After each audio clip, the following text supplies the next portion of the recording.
Okay, people, the presidential debate, part two. Continue after this. Just gonna jump right in.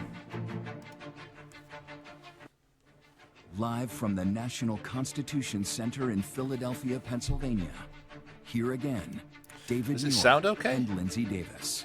Welcome back Hopefully to it this does. historic ABC News presidential debate tonight. We're going to continue here, and I Okay. want to turn to the war in Ukraine. We're now 2.5 years into this conflict. Mr. President, it has been the position of the Biden administration that we must defend Ukraine from Russia, from Vladimir Putin, to defend their sovereignty, their democracy, that it's in America's best interest to do so, arguing that if Putin wins, he may be emboldened to move even further into other countries. Well, that's the primary concern, is that, right now Russia has basically expansionist ambitions, and, well, I mean, as a principle of the, basically the rules-based order established post-World War II, it's not typically a good idea to allow nations to just go into their neighbors and start annexing chunks of land. It's not you're not leaving a very stable world if you accept this as a norm.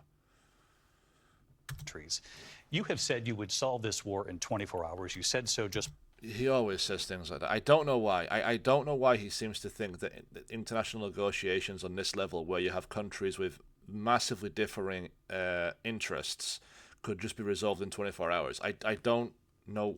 I'd love to know what he actually what he wants to do. I really, really would. I'd be so curious. In fact, I think he once said what he'd do is he'd put them both in a room and say to Putin, right, make a deal now, or I'll give Ukraine every weapon system we can, like, immediately, to completely push in and take Moscow, and then turn to Zelensky and say, make a deal now, or, we'll cut all aid to you and you'll be left alone and we'll do nothing as Russia takes over. And then just let them figure it out and go, you've got a day to decide. Which sounds great on a film or a TV series, but in real life, that's not how it works. Okay? Like, nations have interests. There are things they won't want to give up. But what they'd probably say is, we're not going to do that. We're just going to keep fighting anyway. And it'll end up just being a massively prolonged bloodbath. With skirmishes, with guerrilla warfare, with, urban warfare for decades. It'll be a massively, massively unstable state right on NATO's border. That's not a good thing. You don't want that. What you want is a robust Ukraine, which is capable of defending itself, and then negotiate a deal where you basically say, right, we're going to hold things as they are. Ukraine now has the ability to push you back if it needs to, and, form a deal from there. You need to form a deal from a stable space, because you've got to bear in mind, America's interests, NATO, are right on that border. before the break tonight. How exactly would you do that? And I want to ask you a very simple He won't answer. question tonight. Do you want Ukraine to win this war? I want the war to stop. I want to save lives. That's not the same thing. That are being people being killed. Imagine if someone asked him the question, like, go back in time and it's the Revolutionary War, 1776. Tens of thousands of colonists and revolutionaries in the United States are dying in the war. Tens of thousands of redcoats too. And then Trump shows up and basically goes, look, listen, why don't we make a deal and, try and stop the bloodshed and try and maintain something as it is right now.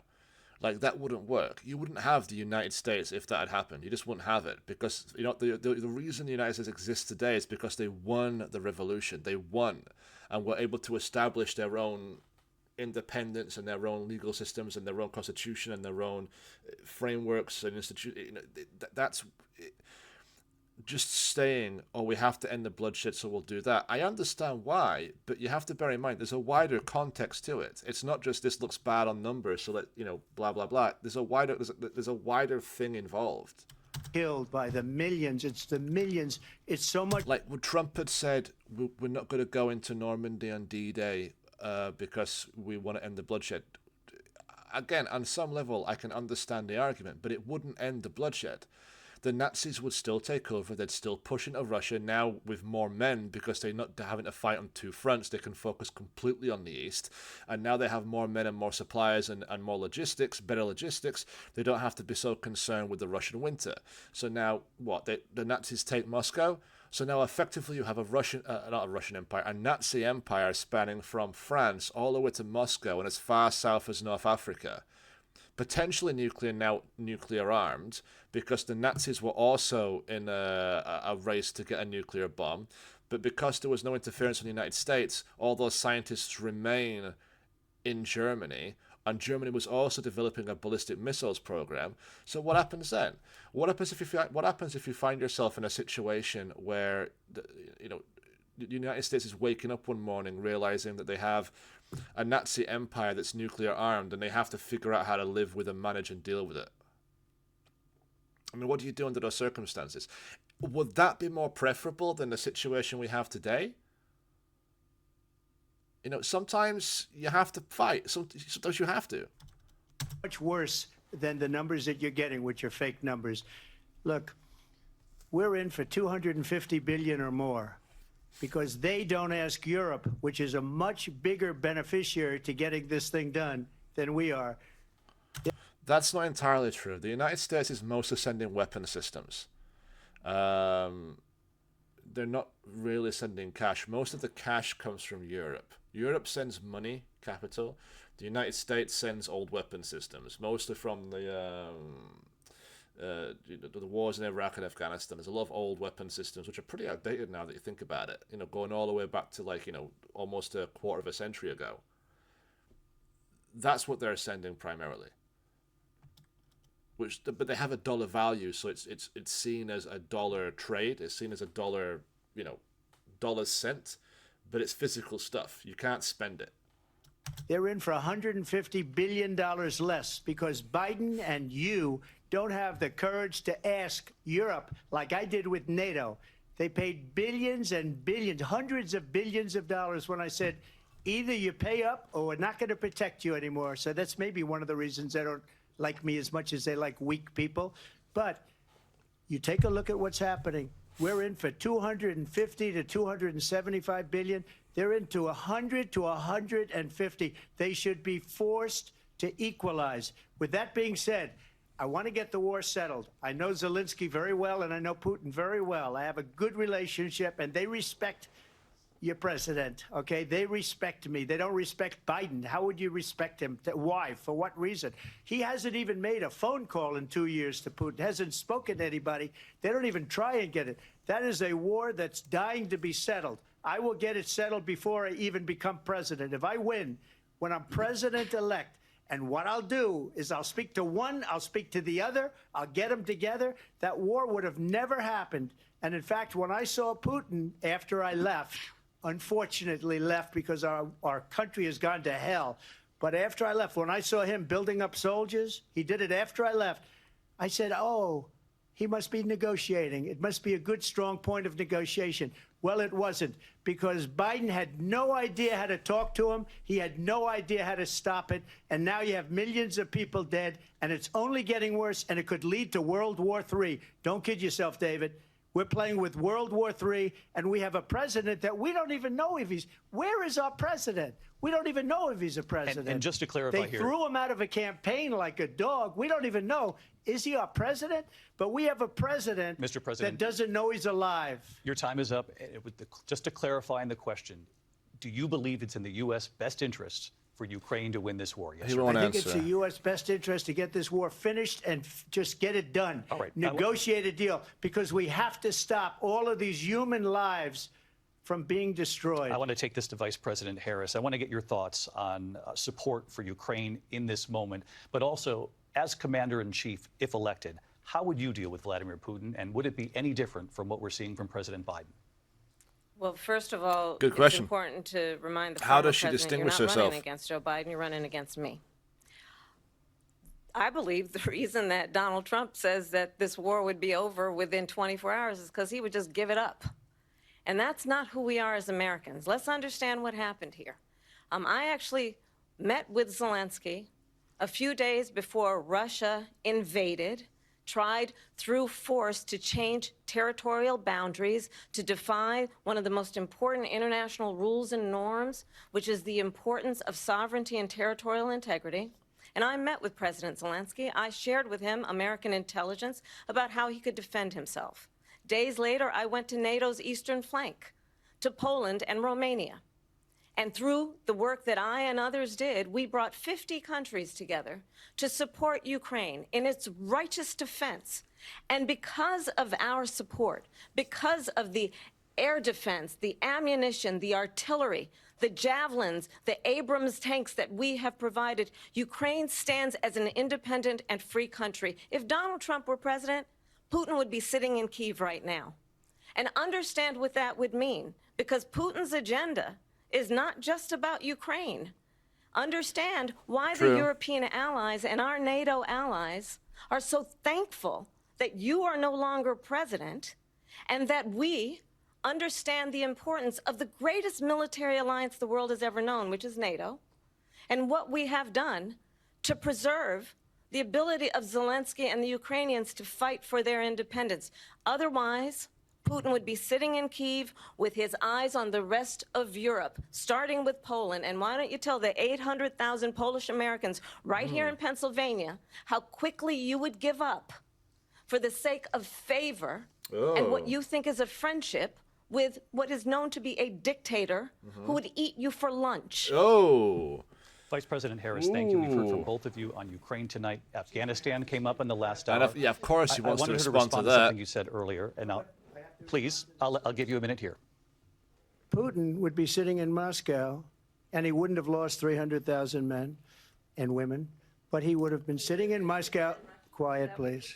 He would have been sitting in Moscow much happier than he is right now. But eventually, you know, he's got a thing that other people don't have. He's got nuclear weapons. They don't ever talk about that. He's got nuclear weapons. Nobody ever thinks about that. And eventually, maybe he'll use them, and maybe he hasn't been that threatening, but he does have that. Something we don't even like to talk about. Nobody likes to talk about it. But just so you understand, they sent her to negotiate peace before this war started. 3 days later, he went in and he... I'm pretty sure that's not true. I don't think the VP was sent in to negotiate. I don't think that's the VP's job, quite frankly. Started the war because everything they said was weak and stupid. They said the wrong things. That war should have never started. She was the... When he says they said the wrong things, what does he mean by that? What was said? I'd love someone just to spend... I'd love to watch, like, this, several hours of an open back and forth where it's like, okay, what do you mean by that? What was said? You're saying what was said was... What was said? How do you know that? Based on what? Why would Putin be happy? There's a lot of stuff that's just not backed up. I don't understand it. The emissary. They sent her in to negotiate with Zelensky and Putin, and she did. And the war started 3 days later. Well, technically, the war started in 2014. That's the kind of talent we That was when Crimea was annexed. have with her. She's worse than Biden. In my opinion, I think he's the worst president in the history of our country. She goes down as the worst vice president in the history of our country. But let me tell you something. She is a horrible negotiator. They sent her in to negotiate. As soon as they left, Putin did the invasion. President Trump, thank you. You did bring up something. You said she went to negotiate with Vladimir Putin. Vice President Harris, have you ever met Vladimir Putin? Can you clarify tonight? Yet again, I said it at the beginning of this debate, you're going to hear a bunch of lies coming from this fellow. And that is another one. When I went to meet with President Zelensky, I've now met with him over 5 times. The reality is it has been about standing as America always should, as a leader upholding international rules and norms, as a leader who shows strength, understanding that the alliances we have around the world are dependent on our ability to look out for our friends and not favor our enemies because you adore strongmen instead of caring about democracy. And that is very much what is at stake here. The President of the United States is commander-in-chief.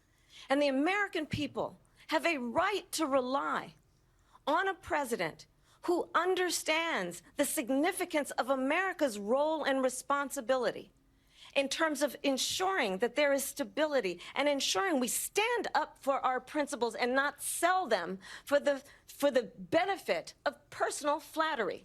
We've talked about Ukraine and Vladimir Nice Putin. I response. do want to talk about Afghanistan. It came up in the first hour of this debate.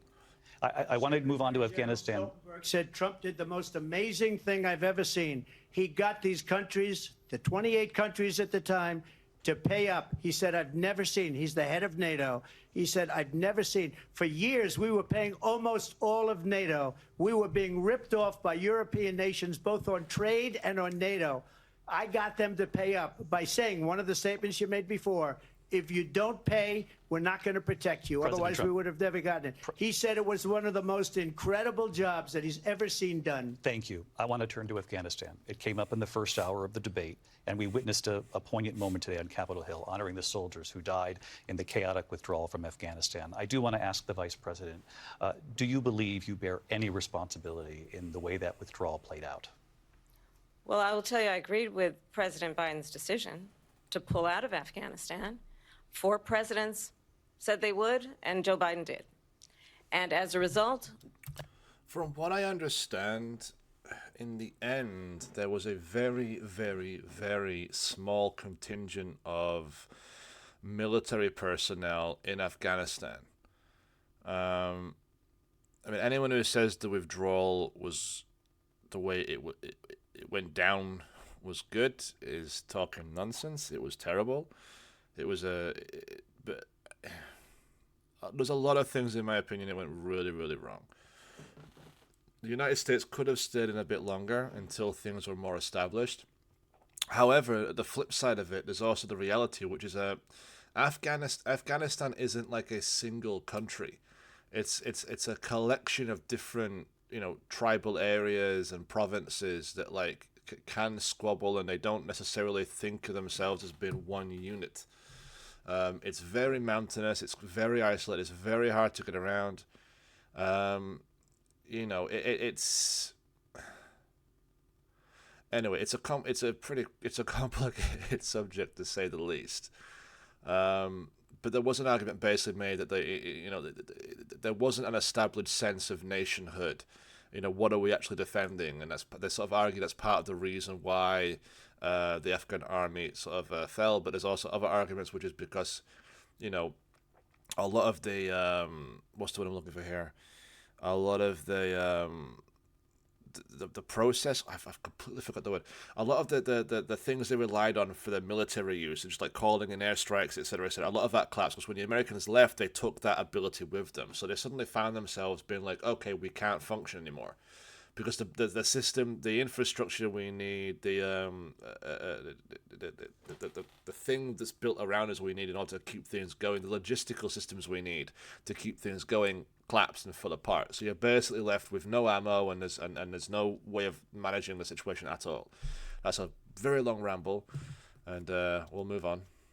America's taxpayers are not paying the $300 million a day we were paying for that endless war. And as of today, there is not one member of the United States military who is in active duty in a combat zone in any war zone around the world, the first time this century. But let's understand how we got to where we are. Donald Trump, when he was president, negotiated one of the weakest deals you can imagine. He calls himself a deal maker. Even his national security advisor said it was a weak, terrible deal. And here's how it went down. He bypassed the Afghan government. He negotiated directly with a terrorist organization called the Taliban. The negotiation involved the Taliban getting 5,000 Taliban terrorists released. And get this.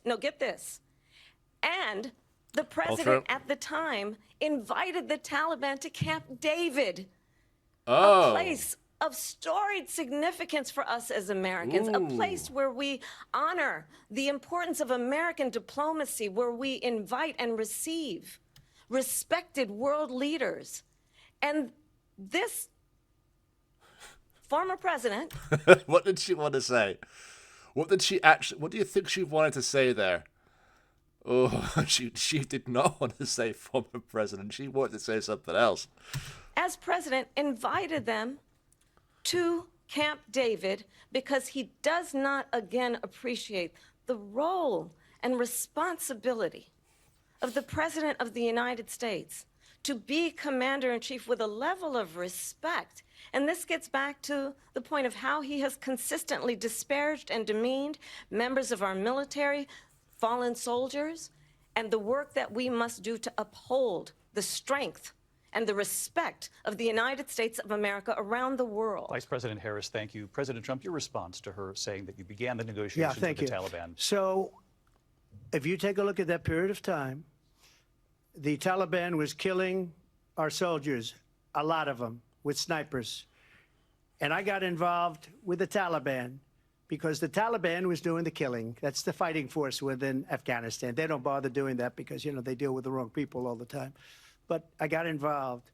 And Abdul is the head of the Taliban. He is still the head of the Taliban. And I told Abdul, don't do it anymore. You do it anymore, you're going to have problems. And he said, why do you send me a picture of my house? I said, you're going to have to figure that out, Abdul. And for 18 months, we had... Okay,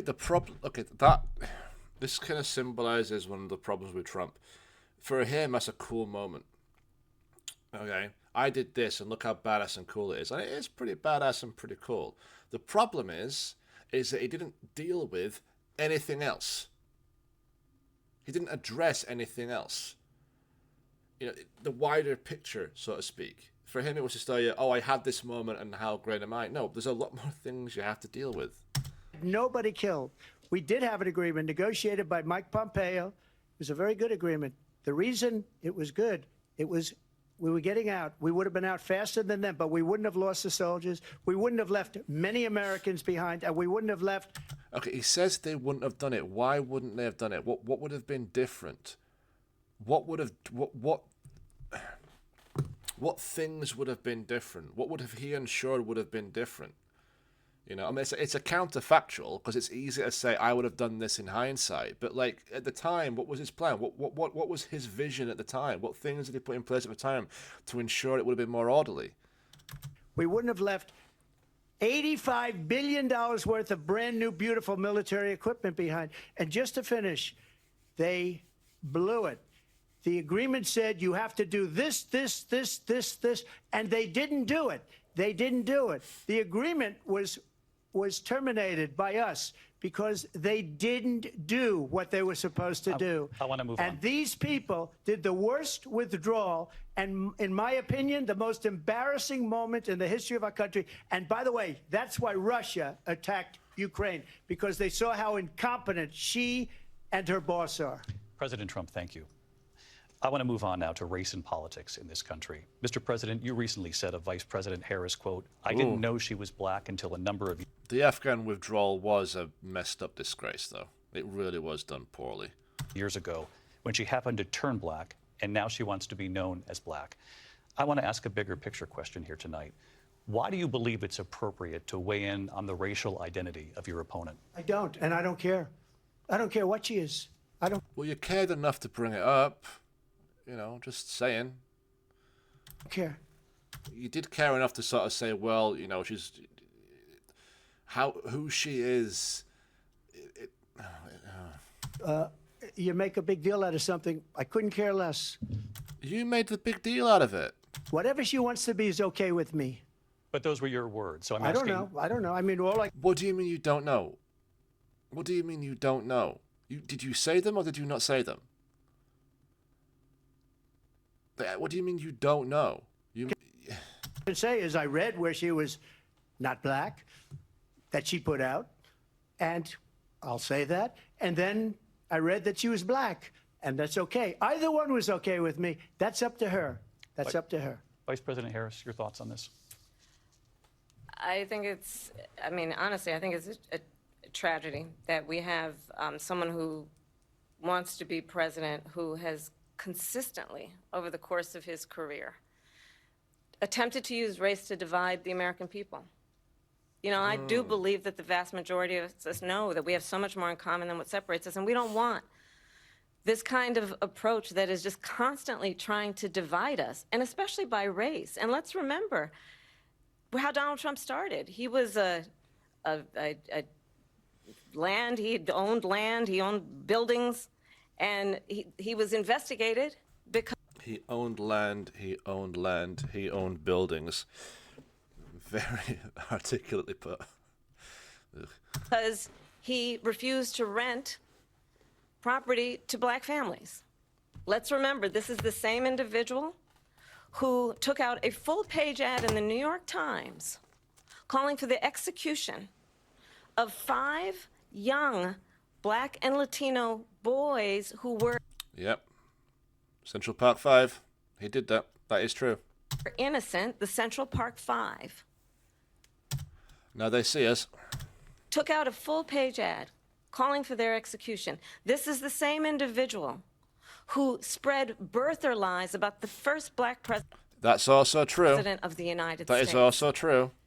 And I think the American people want better than that, want better than this, want someone who understands, as I do, I travel our country.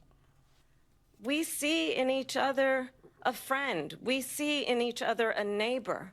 We don't want a leader who is constantly trying to have Americans point their fingers at each other. I meet with people all the time who tell me, can we please just have discourse about how we're going to invest in the aspirations and the ambitions and the dreams of the American people?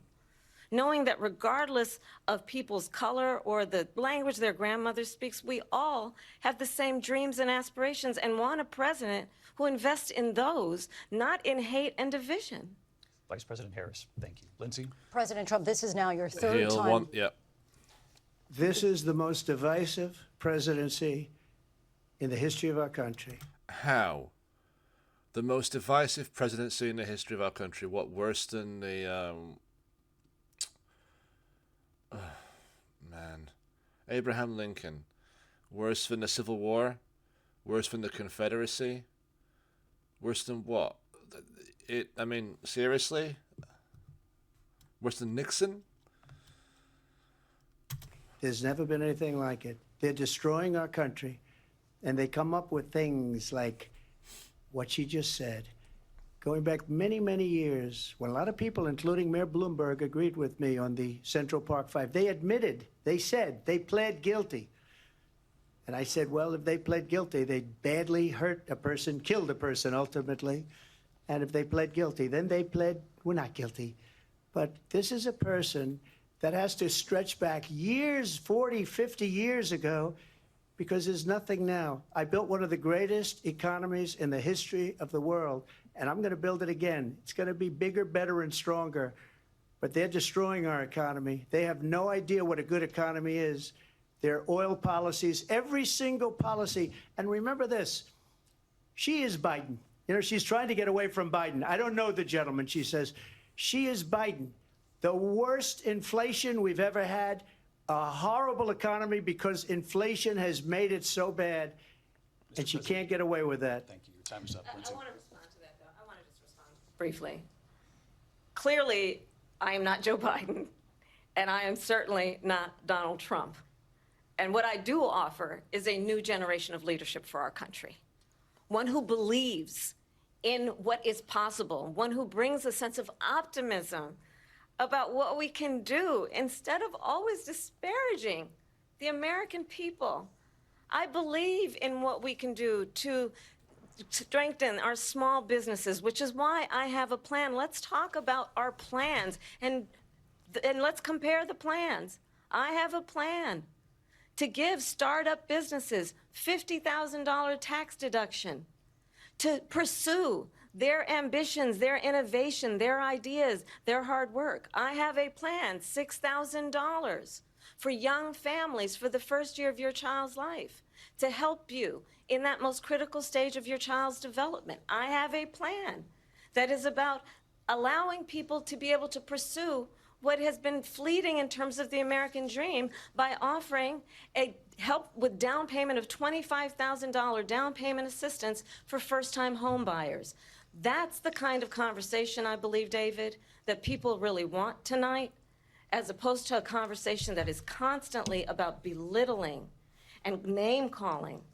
Let's turn the page Vice President and move Harris, forward. thank you. Let's turn to policy. President Let's turn Trump, back we to have policy. to move on. President Trump, Let's turn to policy, She has please. a plan to defund the police. She has a plan to confiscate everybody's gun. President Trump, she we has do a have to plan move on to not other allow issues. fracking in Pennsylvania or anywhere else. Okay. Thank you, That's Mr. what her President. plan is until just recently. I just need Lindsey, to go ahead. respond President because Trump, no, the President former Trump. president has said No, I'm something sorry. twice that I need to no, respond to. I'm sorry. We're I just going need to move on, respond Vice one President. time Keep pushing, what keep President pushing, keep Trump, pushing. this is now your third time running for president. You have long vowed to repeal and replace the Affordable Care Act, also known as Obamacare. You have failed to accomplish that. You now say you're going to keep Obamacare, quote, unless we can do something much better.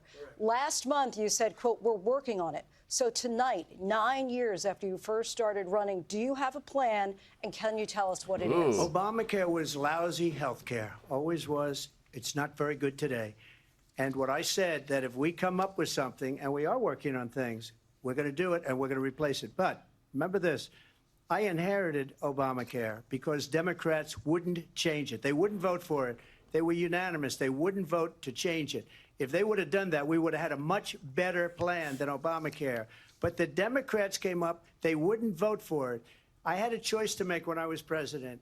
Do I save it and make it as good as it can be, never going to be great, or do I let it rot? And I felt I had an obligation, even though politically it would have been good to just let it rot and let it go away. I decided, and I told my people, the top people, and they're very good people. I have a lot of good people in that administration. We read about the bad ones. We had some real bad ones, too, and so do they. They have really bad ones. The difference is they don't get rid of them. But let me just explain. I had a choice to make. Do I save it and make it as good as it can be, or do I let it rot? And I saved it. I did the right thing.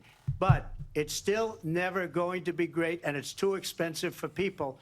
And what we will do is we're looking at different plans. If we can come up with a plan that's going to cost our people, our population, less money and be better health care than Obamacare, then I would absolutely do it. But until then, I'd run it as good as it can be run. So just a yes or no, you still do not have a plan. I have concepts of a plan. He has a concept of a plan? What does that mean? So he doesn't have a plan, basically. I'm not president right now, but You don't need to be president to have a plan. You know? You can work things out before you get there. You can understand how you're going to do something before you reach the point where you have to do it. That's why it's called a plan. You plan it. if we come up with something, I would only change it if we come up with something that's better and less expensive. And there are concepts and options we have to do that. And you'll be hearing about it in the not too distant future. Vice President Harris, in 2017, you supported Bernie Sanders' proposal to do away with private insurance and create a government-run healthcare system. 2 years later, you proposed a plan that included a private insurance option. What is your plan today? Well, first of all, I absolutely support, and over the last 4 years as vice president, private health care options. But what we need to do is maintain and grow the Affordable Care Act. But I'll get to that, Lindsey. I just need to respond to a previous point that the former president has made. I've made very clear my position on fracking. And then this business about taking everyone's guns away. Tim Walz and I are both gun owners. We're not taking anybody's guns away. So stop with the continuous lying about this stuff. As it relates to the Affordable Care Act, understand, just look at the history to know where people stand. When Donald Trump was president, 60 times he tried to get rid of the Affordable Care Act. 60 times. I was a senator at the time when I will never forget the early morning hours when it was up for a vote in the United States Senate. And the late, Is she going to bring in John McCain with the whole thing? great John McCain, There we go. who you have disparaged as being, you don't like him, you said at the time, because he got caught. He was an American hero. The late, great John McCain, I will never forget that night, walked onto the Senate floor and said, no, you don't. No, you don't. No, you don't get rid of the Affordable Care Act. You have no plan. And what the Affordable Care Act has done is eliminate the ability of insurance companies to deny people with pre-existing conditions. I don't have to tell the people watching tonight, you remember what that was like? Remember when an insurance company could deny if a child had asthma, if someone was a breast cancer survivor, if a grandparent had diabetes? And thankfully, as I've been vice president and we over the last 4 years have strengthened the Affordable Care Act, we have allowed for the first time Medicare to negotiate drug prices on behalf of you, the American people. Donald Trump said he was going to allow Medicare to negotiate drug prices. He never did. We did. And now we have capped the cost of insulin at $35 a month. Since I've been vice president, we have capped the cost of prescription medication for seniors at $2,000 a year. And when I am president, we will do that for all people, understanding that the value I bring to this is that access to health care should be a right and not just a privilege of those who can afford it. And the plan has to be to strengthen the Affordable Care Act, not get rid of it, Vice President Harris, thank in terms you. of where Donald Trump stands on that. I want to move to an issue that's important for a lot She made of... a mistake. Number one, John McCain fought Obamacare for 10 years. But it wasn't only him. It were all of the Democrats that kept it going. And you know what? We can do much better than Obamacare, much less money. But she won't improve private insurance for people, private medical insurance. That's another thing she doesn't want to give. People Trump are paying privately for insurance that have worked hard and made money, and they want to have private. She wants everybody to be on government insurance where you wait 6 months for an operation that you need immediately. President Trump, thank you. We have another issue that we'd like to get to that's important for a number of Americans, in particular younger voters, and that's climate change. President Trump, with regard to the environment, you say that we have to have clean air and clean water. Vice President Harris, you call climate change an existential threat. The question to you both tonight is, what would you do to fight climate change? And Vice President Harris, we'll start with you. 1 minute for you each. Well, the former president had said the climate change is a hoax. And what we know is that it is very real. You ask anyone who lives in a state who has experienced these extreme weather occurrences, who now is either being denied home insurance or it's being jacked up. You ask anybody who has been the victim of what that means in terms of losing their home, having nowhere to go. We know that we can actually deal with this issue. The young people of America care deeply about this issue. And I am proud that as vice president over the last 4 years, we have invested $1 trillion in a clean energy economy, while we have also increased domestic gas production to historic levels. We have created over 800... Oil and gas, both at historically high levels. 1,000 new manufacturing jobs while I have been vice president. We have invested in clean energy to the point that we are opening up factories around the world. Donald Trump said he was going to create manufacturing jobs. He lost manufacturing jobs. And I'm also proud to have the endorsement of the United Auto Workers and Sean Fain, who also know that part of building a clean energy economy includes investing in American-made products, American automobiles. It includes growing what we can do around American manufacturing and opening up auto plants, not closing them like happened under Donald Trump. Vice President Harris, thank you. That didn't happen under Donald Trump. Let me just tell you, they lost 10,000 manufacturing jobs this last month. It's going, they're all leaving. They're building big auto plants in Mexico, in many cases owned by China. They're building these massive plants, and they think they're going to sell their cars into the United States because of these people. What they have given to China is unbelievable. But we're not going to let that. We'll put tariffs on those cars so they can't come into our country, because they will kill the United Auto Workers and any auto worker, whether it's in Detroit or South Carolina or any other place. What they've done to business and manufacturing in this country is horrible. We have nothing because they refuse.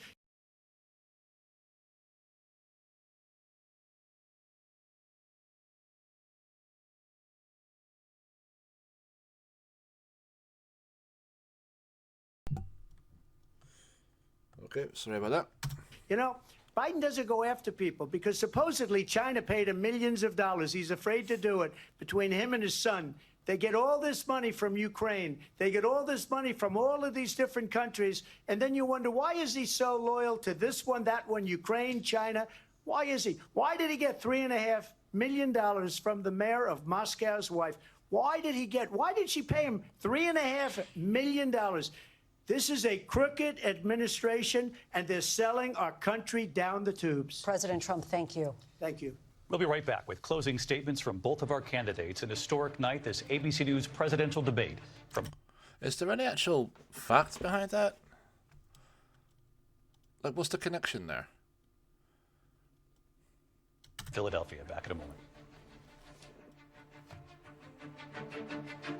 I mean, just to put that into perspective, it's like I've seen some where you've sort of seen like a Venn diagram like that with A to B to C to D to E to F to G and then Biden. And it's kind of like, see, this is how the connection works. But like that's like most of the global economy. Like, you work for a company, the company does work for this thing, they do work for that thing, they get funded by that thing, and somewhere along the line, money's coming from some dubious place. That's just, that's everyone, depending on how big the diagram is. The ABC News presidential debate will continue after this. National Constitution Center in Philadelphia, Pennsylvania. Okay, closing Here statements. again, David Muir and Lindsay Davis. Welcome back tonight. The time has come for closing statements, and Vice President Harris, we begin with you. So I think you've heard tonight two very different visions for our country. One that is focused on the future, and the other that is focused on the past, and an attempt to take us backward. But we're not going back. And I do believe that the American people know we all have so much more in common than what separates us. And we can chart a new way forward. And a vision of that includes having a plan, understanding the aspirations, the dreams, the hopes, the ambition of the American people, which is why I intend to create an opportunity economy, investing in small businesses, in new families, in what we can do around protecting seniors, what we can do that is about giving hardworking folks a break and bringing down the cost of living.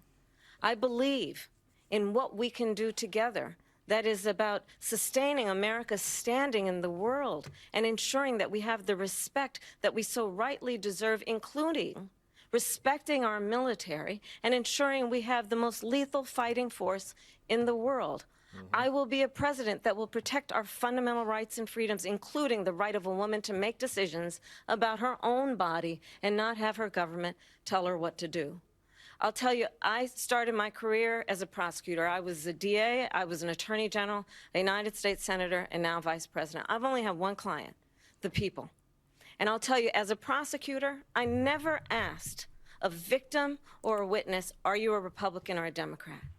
The only thing I ever asked them, are you okay?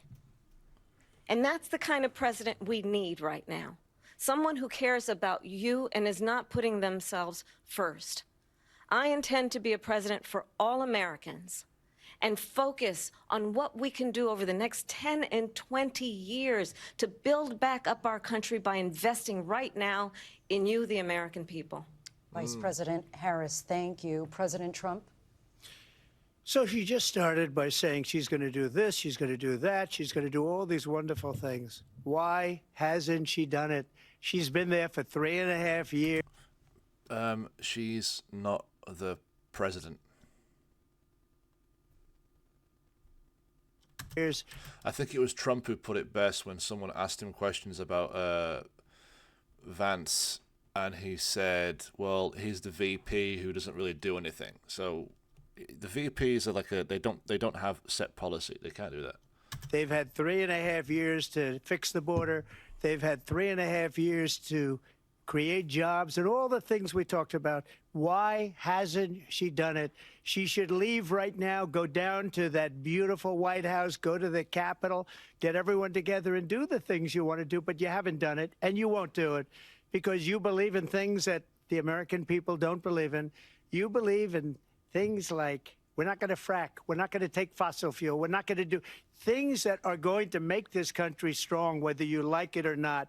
Germany tried that, and within 1 year they were back to building normal energy plants. We're not ready for it. We can't sacrifice our country for the sake of bad vision. But I just ask one simple question.